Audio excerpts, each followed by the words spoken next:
Good evening, you are highly welcome to Perfect Children Academy. नमस्कार साथियों, perfect Children academy पे आपका हार्दिक स्वागत है।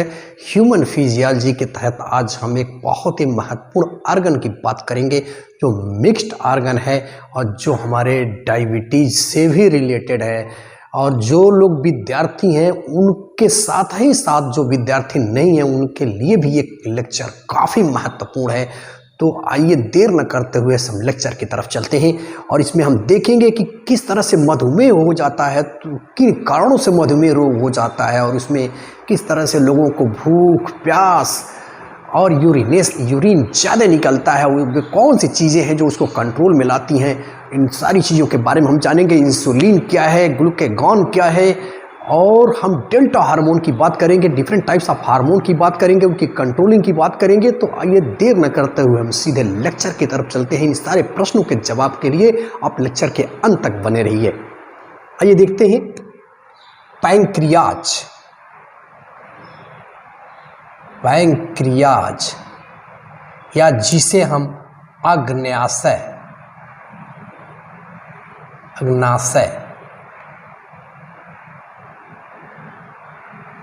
अग्नाशय कहते हैं।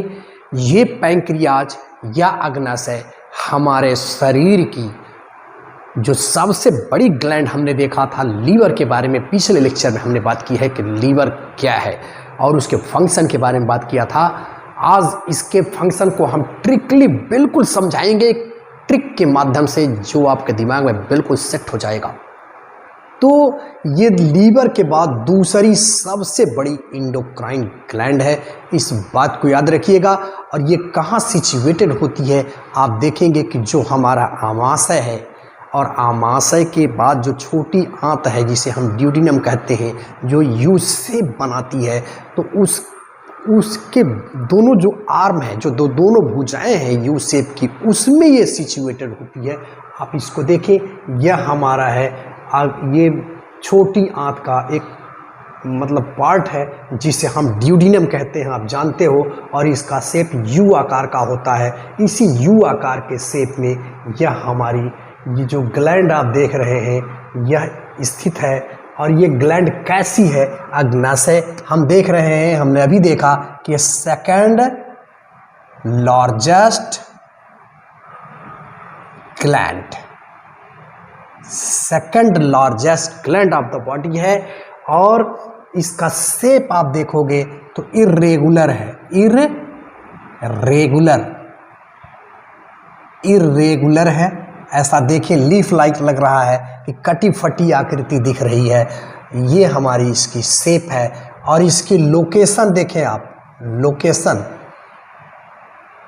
कहाँ स्थित है, अभी हमने बताया कि ड्यूडिनम का जो यू आकार की जो भुजाएं हैं उन्हीं के बीच में यह सिचुएटेड होता है। तो duodenum between arms of duodenum. और आप जानते हो कि ड्यूडिनम जो है स्मॉल इंटेस्टाइन का एक पार्ट होता है, तो इनकी दोनों भुजाओं के बीच में स्थित होता है।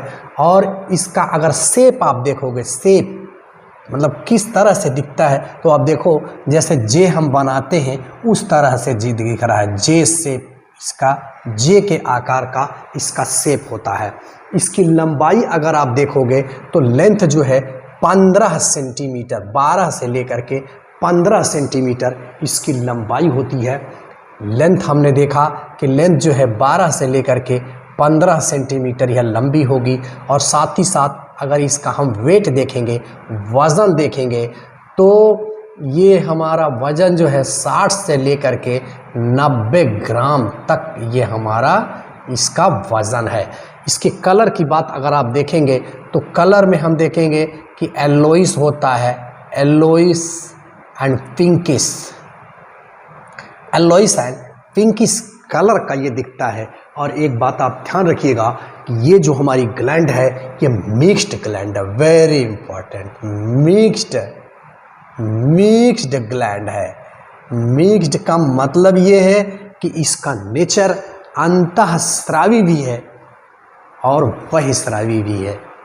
तो यानी कहने का मतलब है exocrine and endocrine it have both the nature, यानी मिक्स ग्लैंड है, यानी अंतःस्रावी जो ग्रंथियां होती हैं, तो अंतःस्रावी ग्रंथियों को आप जानते हो कि अंतःस्रावी ग्रंथियां हमारी किस चीज़ का सिक्रीशन करती हैं, हार्मोन का सिक्रीशन करती हैं। तो ये हार्मोन भी सिक्रीट करती हैं। हम लोग देखेंगे कि कौन कौन से हार्मोन सिक्रीट करती हैं और उनका हमारे बॉडी में क्या रोल होता है। ये भी आप जानते हो कि जो हार्मोन होते हैं वो डक्टलेस ग्लैंड होती हैं, उसमें कोई डक्ट नहीं होता है। हार्मोन सीधे निकल करके हमारे ब्लड में जाते हैं और ब्लड के थ्रू वो बॉडी के डिफरेंट पार्ट्स में जा करके अपने रोल को प्ले करते हैं। लेकिन जो एक्सोक्राइन ग्लैंड्स है, जो एक्सोक्राइन पार्ट इसका होगा, हम देखेंगे इसके अंदर डक्ट पाई जाती है और वो डक्ट से निकल करके आती है। पिछले लेक्चर में हमने जब पढ़ाया है तो देखा है कि किस तरह से जो हमारी लीवर है उसकी लीवर के दोनों लोब से निकल करके जो हिपैटिक लोब आती हैं वो फिर कॉमन हिपैटिक लोब बनती है। और हमने देखा था कि गाल ब्लैडर से निकलने वाली जो डक्ट थी वो सिस्टिक डक्ट थी, और सिस्टिक डक्ट और हिपैटिक डक्ट जब आपस में मिल करके बन जाती हैं तो कॉमन हिपैटिक या कॉमन हिपैटिक बॉइल डक्ट के नाम से जानते हैं, और वो डक्ट आकर के निकलती है। तो हम जानते हैं कि जैसे यहाँ पे देखें ये बाइल का ही डक्ट है। ये देखिए, ये जो हमारा क्या है, ये बाइल डक्ट है। ये बाइल से निकलने वाली जो डक्ट है जिसको हम लोगों ने सिस्टिक डक्ट कहा था, ये हमारी इससे बाइल जो है जा कर के स्टोर रहता है। हम जानते हैं कि जो हमारी लीवर है उस लीवर से जो बाइल बनता है, बाइल जूस, इसके पहले लेक्चर में हम लोगों ने बातें की हैं, वो इस बाइल में स्टोर होता है, और वही बाइल डक्ट के माध्यम से आकर के ये पैंक्रियाटिक डक्ट, आप देखें ये पैंक्रियाटिक डक्ट से, जिसको हम पैंक्रियाटिक डक्ट से आकर के जुड़ जाती है तो उसको हम हिपैटोपैंक्रियाटिक डक्ट कहते हैं। पिछले लेक्चर में हम लोगों ने बात की है और उसमें देखा था कि दो तरह के स्फिंक्टर पाए जाते हैं। इसमें एक स्फिंक्टर पाया जाता है, और ये जब पैंक्रियाज की जो आकर के इस ड्यूडेनम में खुलती है तो यहाँ पर भी एक स्फिंक्टर पाया जाता है। इसे स्फिंक्टर आप ओडाई कहते हैं। पिछले लेक्चर में हमने इसके बारे में बात किया था। तो मैं बात कर रहा था कि यह एक्सोक्राइन पार्ट में और इंडोक्राइन पार्ट में दो पार्ट में टूट जाता है। आइए इसके एक्सोक्राइन पार्ट को और इंडोक्राइन पार्ट को एक एक कर करके देखते हैं। तो हम देख रहे हैं कि हमारे ड्यूडेनम में यह जो है एक irregular shape leaf like structure है, और इसके दो पार्ट हैं। पहला हमारा है एक्सोक्राइन पार्ट, और देखें इसको आप ध्यान से देखिए। तो जब ये हम आगे की तरफ ये देख रहे हैं कि ये हिपैटिक, ये जो हमारा जो है पैंक्रियाटिक डक्ट है, ये पैंक्रियाज से एक डक्ट निकली हुई है, और इसको हम पैंक्रियाटिक डक्ट कहते हैं। ठीक है, पैंक्रियाज से निकलने वाली डक्ट को हम क्या कहते हैं, पैंक्रियाटिक डक्ट कहते हैं।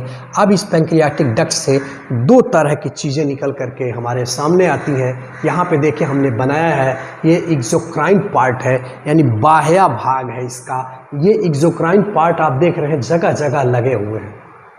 अब ध्यान से देखें, ये एक्सोक्राइन पार्ट जो है जगह जगह लग रहा है कि ये फूलों का गुच्छा है, इस तरह से लगे होते हैं।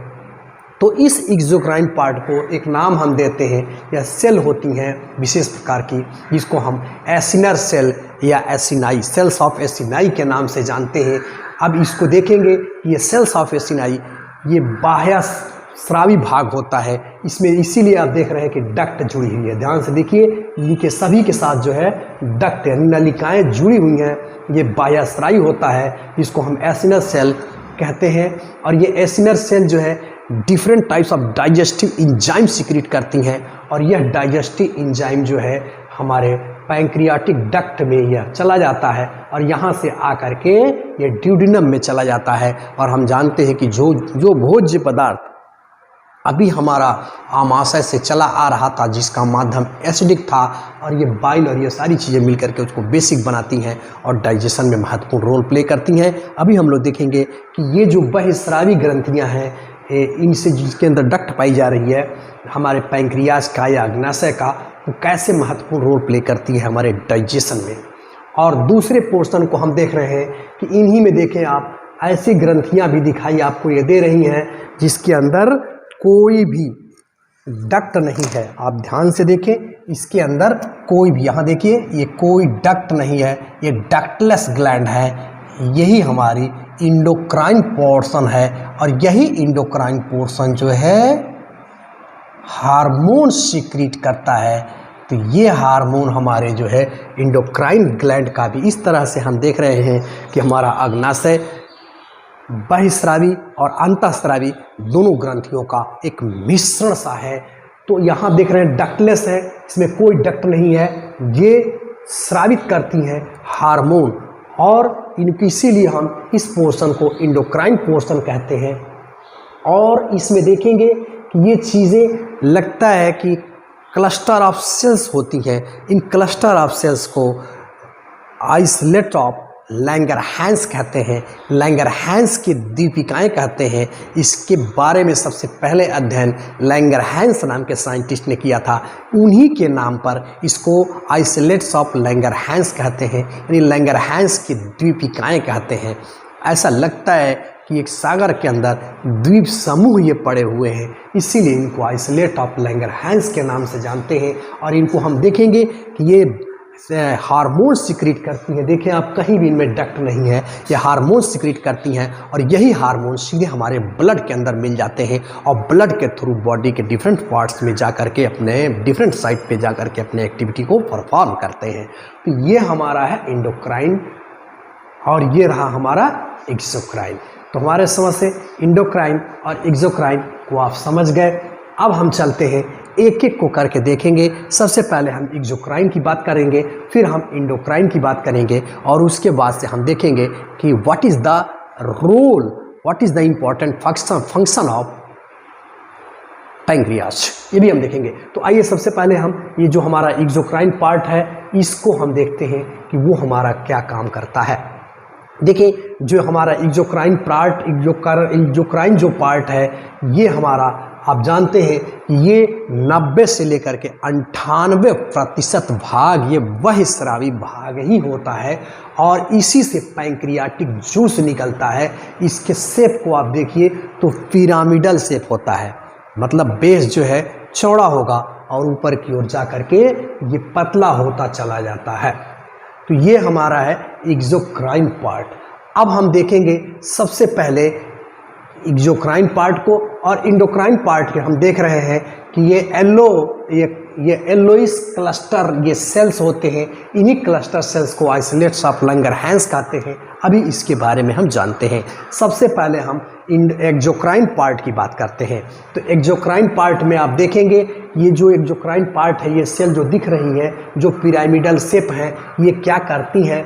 मुख्य रूप से हम देखेंगे कि ये डाइजेस्टिव जूस सीक्रेट करती हैं और यही डाइजेस्टिव जूस हमारे डाइजेशन में वेरी इंपॉर्टेंट रोल प्ले करता है। तो आइए देखते हैं कि ये डाइजेस्टिव जो जूस सीक्रेट करती हैं उसमें किस तरह के एंजाइम होते हैं, कौन से ऐसे एंजाइम हैं जो हमारे फैट को पचाने में काम करेंगे, कौन से ऐसे हैं कार्बोहाइड्रेट में और कौन से हैं प्रोटीन को पचाने में हमारे काम आएंगे। क्योंकि हम जानते हैं कार्बोहाइड्रेट, प्रोटीन और फैट यही मेन चीज़ें हम लेते हैं। तो आइए देखते हैं वो कौन से महत्वपूर्ण एंजाइम हैं जो सीक्रेट किए जाते हैं exocrine part of the pancreas से।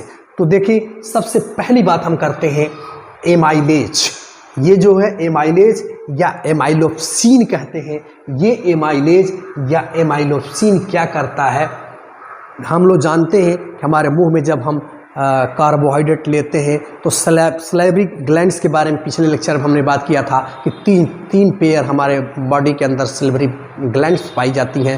वो पाचन में, उसमें हमने एक बात किया था कि सलेवरी एमाइलेज पाई जाती है जो मंड को, जो स्टार्च है, जो मंड है, उसको माल्टोज में तोड़ देती हैं। इसीलिए हम देखते हैं कि हम रोटी जब चबाते हैं, गरम गरम रोटी आप चबाइए, थोड़ी देर बाद आपको मीठा लगने लगता है क्योंकि वो माल्टोज में टूट जाता है और जब टूटता है तो हमें मिठास महसूस होती है।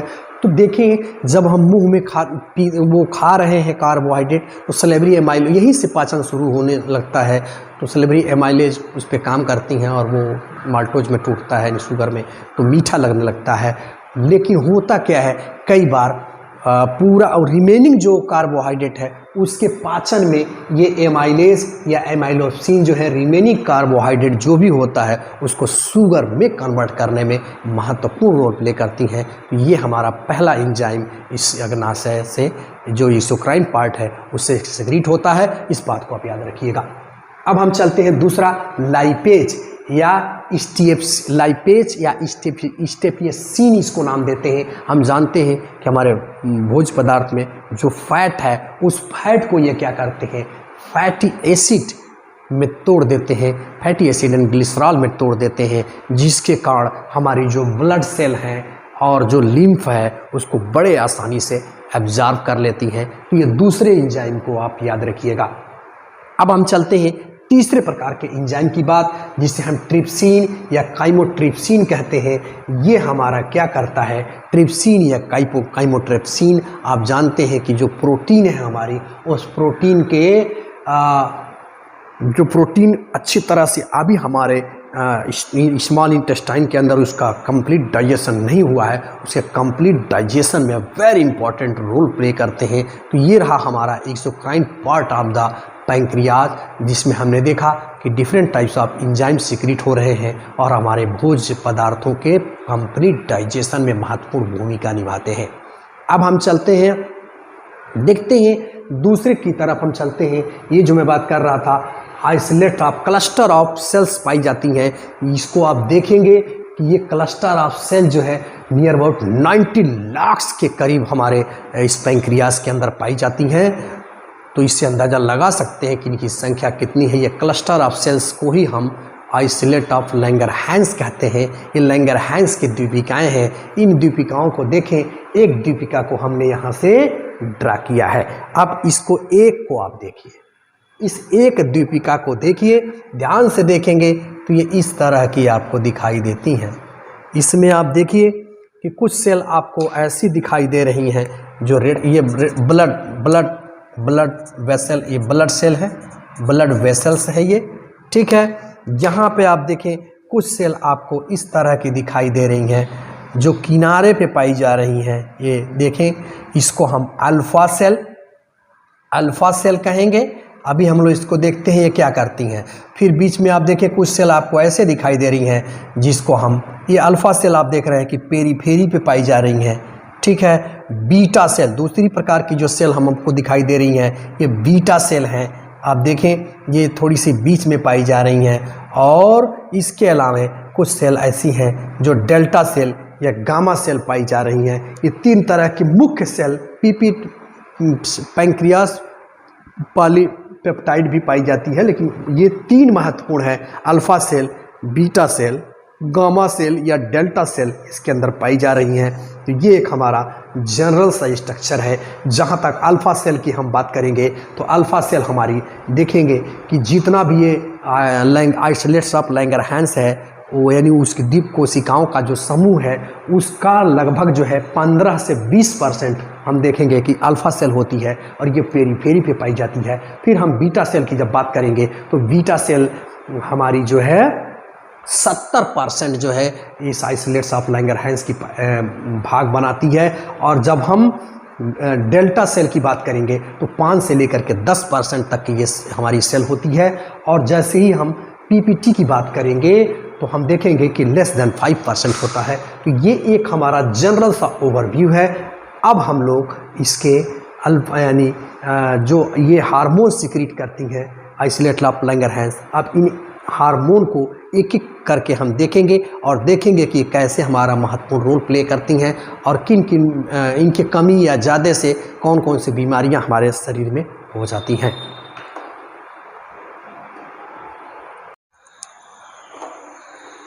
अब आइए हम देखते हैं जो इंडोक्राइन पार्ट ऑफ पैंक्रियाज है वो हमारा क्या काम करता है, मतलब अग्नाशय का मुख्य काम क्या है। अभी हम लोगों ने इंडोक्राइन पार्ट को देखा था और उसमें देखा था कि अल्फ़ा, बीटा, डेल्टा और पीपी सेल, इसमें 4 प्रकार के सेल पाई जाती हैं। और अल्फ़ा के बारे में हम लोगों ने बात किया था और उन्हीं को आज हम देखिए बिल्कुल वैज्ञानिकों के नाम और उनके काम और उन चीज़ों को एक कविता के माध्यम से सजा करके हमने बनाया है। अगर इसको आप ध्यान में रखेंगे तो कभी भी आपको नहीं भूलेगा। आइए देखते हैं क्या है। अल्फा गुलक बजाए संग, अल्फा गुलक बजाए संग किमवाल मार्लिन, अल्फा गुलक बजाए संग किमवाल मार्लिन, वेंटिन बेटा वेस्ट बजाए बीन, डेल्टा दादा डांटे निकाले सीमेटोस्टैटिन।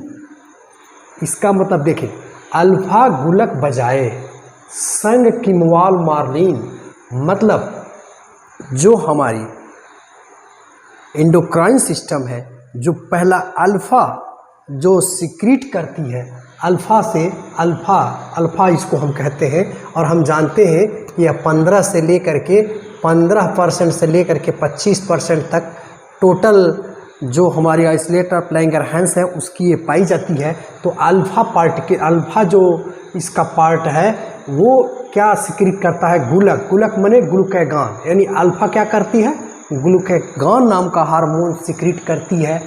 और ये क्या करता है भाई, इसकी खोज जो है किसने की, किमवाल और मार्लिन नाम के साइंटिस्ट, यानी अल्फा जो ग्लूकेगॉन हार्मोन सिक्रीट करती है, इसी में हमने पिरोया है किमवाल मार्लिन साहब ने इसकी खोज की थी, पहली बात ध्यान में रखिएगा।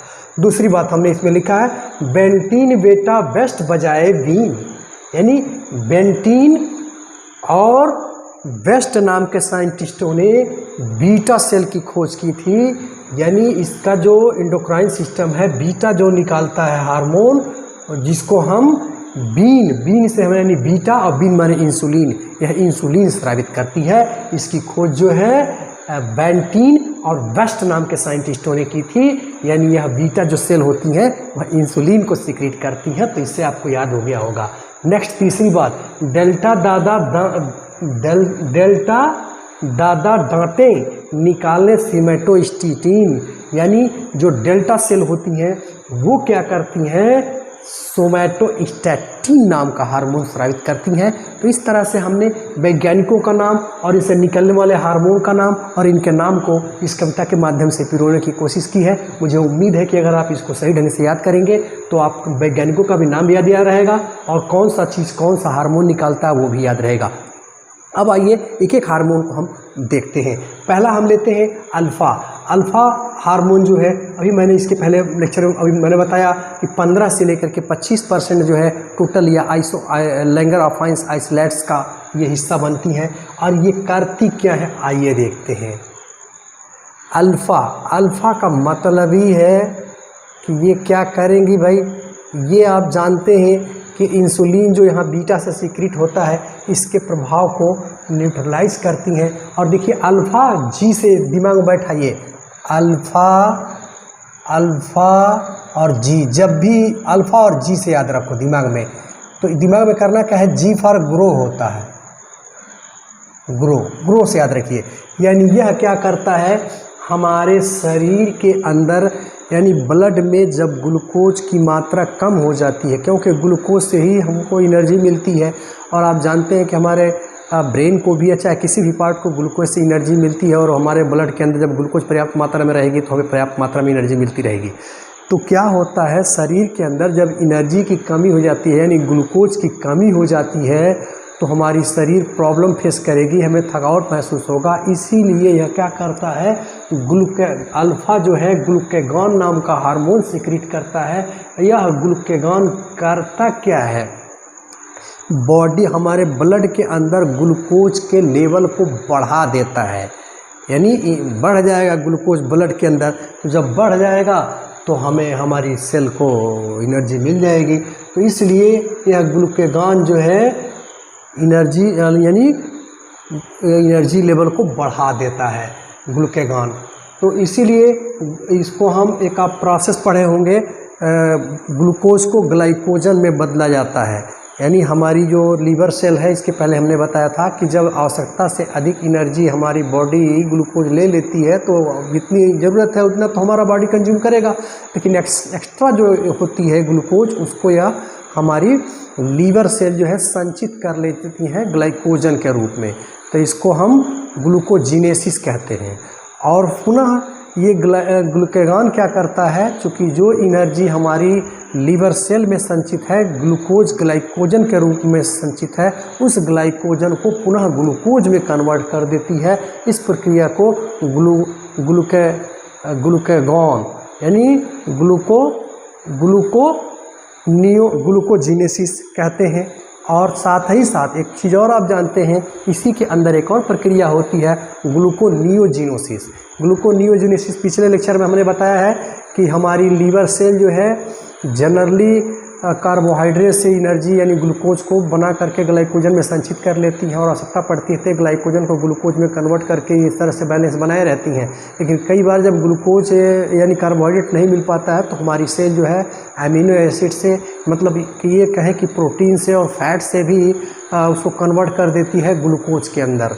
तो ये क्षमता होती है। तो ये ग्लूकागॉन नाम का जो हार्मोन होता है यानी हमारे ब्लड के अंदर जब ग्लूकोज की मात्रा कम हो जाती है तो उसके मात्रा को चाहे वो ग्लाइकोजिनेसिस के माध्यम से चाहे ग्लूकोनियोजेनेसिस के माध्यम से करके ग्लूकोज में कन्वर्ट करके हमारे ब्लड के अंदर ग्लूकोज के लेवल को मेंटेन किए रहता है। तो ये बात ध्यान में रखिएगा। दूसरी बात, पेप्टाइड या हाइपर अगर इसकी कमी हो जाए, इसकी कमी हो जाए यानी ज़्यादा सिक्रीट होने लगे तो हाइपरग्लाइसीमिया हो जाता है। यानी ब्लड में क्या होता है, अब बहुत ज़्यादा मान लीजिए इसने कर दिया ऐसा काम तो हाइपरग्लाइसीमिया हो जाएगा, ब्लड में शुगर का लेवल बढ़ जाएगा और ये प्रोटोलाइसिस करता है, लाइपोलाइसिस करता है, ग्लूकोनियोजेनेसिस करता है, ग्लाइकोजिनोलाइसिस करता है। ये सारे काम जो है ये ग्लूकागॉन का है, इस बात को ध्यान में रखिएगा। अब हम चलते हैं बीटा सेल की बात। तो बीटा सेल की बात हमने बताया था यानी बीटा जो हार्मोन निकलेगा ये क्या करेगा, 70% तक होता है, ये ग्लाइकोजिनेसिस करता है। बीटा सेल के अंदर इंसुलिन पाया जाता है और ध्यान रखिएगा इंसुलिन वह बुढ़े जैसा है और ये ग्लूकागॉन वह लड़की है कि बुढ़ा जो है लड़की को देखता है तो बोलता है कि अंदर जा, यानी इन दोनों की दुश्मनी है। तो इंसुलिन का जब सिक्रीशन होगा तो यानी एक दूसरे के एंटी है, ये इंसुलिन हमारा सिक्रीट होता है तो ये ग्लूकोज के लेवल को मेंटेन किए रहता है। अगर इंसुलिन प्रॉपर मात्रा में निकल रहा है तो हमारे शरीर के अंदर जो ग्लूकोज है उसका यूटिलाइजेशन प्रॉपर ढंग से यानी बैलेंस बना रहेगा। यूँ समझे कि बुढ़ा है और लड़की जो है उसकी है तो उसको देख रही है तो अपने घर के अंदर घुस जा रही है, अगर नहीं वो रहेगा तो घूमेगी चारों तरफ। तो यही बात ये समझिए। तो जो इंसुलिन का सिक्रीशन होता है तो ये क्या करता है, ग्लूकोज का जो लेवल हमारे ब्लड के अंदर है उसको मेंटेन किए रहता है, मिनिमाइज किए रहता है। अगर इंसुलिन की कमी हो जाएगी तो ग्लूकोज का लेवल बढ़ जाएगा, आप समझ सकते हैं। तो ग्लूकोज लेवल जब हमारे ब्लड में बढ़ जाएगा तो वो क्या होगा, वही तब बीमारी हो जाएगी भाई। इंसुलिन की कमी हो जाएगी तो बीमारी हो जाएगी और वही बीमारी होती है मधुमेह या जिसको हम डायबिटीज़ कहते हैं, शुगर कहते हैं। तो हमारे यूरिन से शुगर निकलने लगता है। तो इंसुलिन और ग्लूकागॉन एक दूसरे के एंटी हैं, एक दूसरे के विरोधी हैं। ग्लूकागॉन क्या करता है, ब्लड के अंदर ग्लूकोज के लेवल को बढ़ा देता है और इंसुलिन क्या करता है, अगर ये ज़्यादा बढ़ जाएगा तो ग्लूकोज के लेवल को घटा देगा, अगर ये कम हो जाएगा तो ग्लूकोज का लेवल बढ़ जाएगा। तो ये बात ध्यान में रखिएगा। तो ये हमारा ग्लाइकोजिनेसिस करता है। यानी अगर एक बात ध्यान रखिएगा इसमें, इसके अतिस्रावण और कम स्रावण, यानी इंसुलिन अगर ज़्यादा स्रावित हुआ तो क्या होगा और कम स्रावित हुआ तो क्या होगा, इन दोनों तरह से हमारी बॉडी को प्रॉब्लम फेस करना पड़ता है। अगर मान लीजिए हाइपो यानी कम स्रावण हुआ, सपोज कर लीजिए इंसुलिन कम स्रावित हुआ, तो इंसुलिन कम स्रावित होगा तो निश्चित रूप से जब कम स्रावित होगा तो जो ग्लूकोज है वो मौज मस्ती के साथ घूमेगा, टहलेगा और वो तब जब इस तरह की जब बात होगी तो इसको कहते हैं हाइपोग्लाइसीमिया।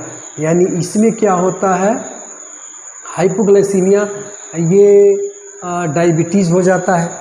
यानी इंसुलिन कम सिक्रीट होगा, ग्लूकोज फ्रीली घूमेगा, वो हमारे ब्लड में उसकी मात्रा जब बढ़ जाएगी तो सही ढंग का इंसुलिन उसको प्रॉपर यूटिलाइज जब उसको नहीं इनहिबिट कर पाएगा तो हमारे यूरिन में चला जाएगा। तो ये बात ध्यान रखिएगा। तो आप ये भी देखे होंगे कि जो लोग मतलब डायबिटीज़ के पेशेंट हैं उनको भूख बहुत लगती है, ये भी आप देखे होंगे, प्यास भी बहुत लगती है और मूत्र भी बहुत त्याग करते हैं। जितना ही पानी पिएंगे उतना ही मूत्र त्याग होगा। तो इस तरह से इसमें 3 तरह के 3 पी याद रखिएगा। एक हम पॉली यूरिया कहते हैं, यानी बहुमूत्रता, यानी बार बार पेशाब लगेगा, और पॉलीडिप्सिया उसको प्यास बहुत लगेगी, और पॉली फैजिया, भूख बहुत लगेगी, प्यास लगेगी और बार बार प्यास ज़्यादा लगेगी तो भाई वो पेशाब भी ज़्यादा करेगा। और कीटोनुरिया नाम की बीमारी हो जाती है, क्योंकि ये कीटोनुरिया जो है टॉक्सिकेंट्स होते हैं, ये हमारे बॉडी के लिए भी और मतलब किडनी के लिए भी। और एक बात और ध्यान रखिएगा, अब हम चलते हैं हाइपर सिक्रीशन की बात करते हैं। अगर ये बहुत ज़्यादा सिक्रीट हो गया, इंसुलिन बहुत ज़्यादा सिक्रीट हो गया, तो निश्चित रूप से आप जानते हैं कि जब बहुत ज़्यादा सिक्रीट हो जाएगा तो हमारे ब्लड के अंदर जो ग्लूकोज का लेवल है वो काफ़ी डाउन हो जाएगा। जब डाउन हो जाएगा तो हमारे बॉडी के प्रत्येक सेल को सही ढंग से एनर्जी नहीं मिल पाएगी, इवन ब्रेन को नहीं सही एनर्जी मिल पाएगी, तो आदमी मूर्छा में चला जाता है, बेहोश भी हो जाता है। इस बात को ध्यान रखिएगा।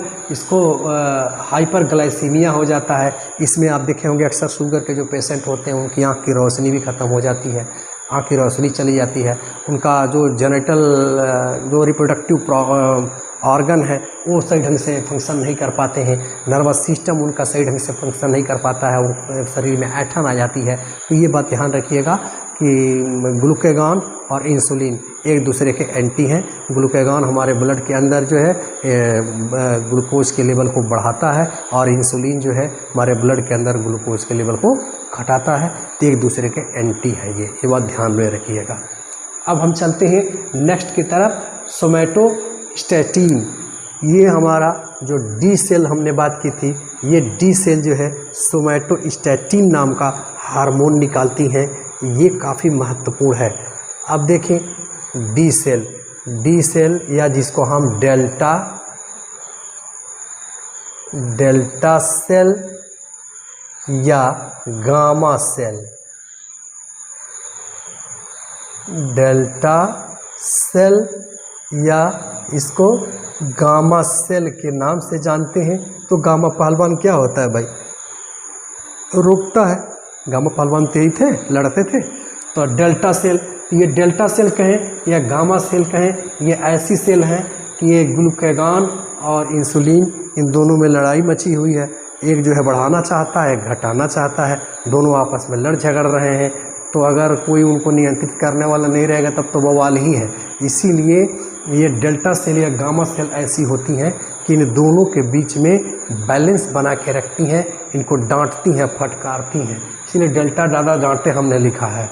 ये डांट फटकार करके इनके बीच जो है बैलेंस बनाए रखती हैं कि बहुत ज़्यादा तुम सिक्रीट ना करो इंसुलिन और बहुत ज़्यादा तुम जो है ग्लूकोज के लेवल को बढ़ाओ नहीं और तुम बहुत ज़्यादा घटाओ नहीं, यानी उनको समझा बुझा करके रखता है। तो इसमें क्या करता है, अल्फ़ा और बीटा के जो भी सिक्रीशन हो रहे हैं, यानी ग्लूकागॉन के और इंसुलिन का जो भी सिक्रीशन है, उसके सिक्रीशन को यह क्या करता है, रेगुलेट करता है, मिनिमाइज करता है। और इसीलिए देखते हैं इसका मुख्य काम अगर देखेंगे कि एलिमेंट्री कैनाल के अंदर जो भोज्य पदार्थ हैं उनका जो डाइजेस्ट होके आए हैं उनका तत्काल एब्जॉर्प्शन अगर हो जाएगा तो वो भोजन की उपयोगिता जल्दी से ख़त्म हो जाएगी। इसीलिए कि तत्काल एब्जॉर्प्शन को जो है ये इनहिबिट करता है, चेक करता है, यानी तत्काल एब्जॉर्ब ना करे, यानी धीरे धीरे उसको एब्जॉर्ब करे ताकि वो उस भोज्य पदार्थ की जो उपयोगिता है वो लंबे समय तक बनी रहे, हमारे बॉडी को लंबे समय तक एनर्जी मिलती रहे। तो ये बात ध्यान रखिएगा, ये चेक एंड बैलेंस का एक तरह से काम करता है सोमैटोस्टैटिन नाम का हार्मोन जो डेल्टा या गामा सेल से निकलती है। अब हम चलते हैं पीपी की बात हम करते हैं, यानी पैंक्रियाटिक पॉलीपेप्टाइड। ये पैंक्रियाटिक पॉलीपेप्टाइड, इसके काम को तो बहुत ज़्यादा अभी सर्च में नहीं लाया गया है, ढूंढा जा रहा है वैज्ञानिकों के माध्यम से, लेकिन ऐसा माना जाता है यह भोजन का जो अवशोषण यहाँ पे हो रहा है, यह इसके अवशोषण को तेज़ी से यानी कराने में मदद करता है, इन्हांस करता है। ये रहा brief description about pancreatic function. तो मुझे उम्मीद है कि लेक्चर आपको पसंद आया होगा। इस चैनल पे आप नए हैं तो चैनल सब्सक्राइब करें, लाइक करें और कमेंट करना बिल्कुल ना भूलें। Thanks for watching.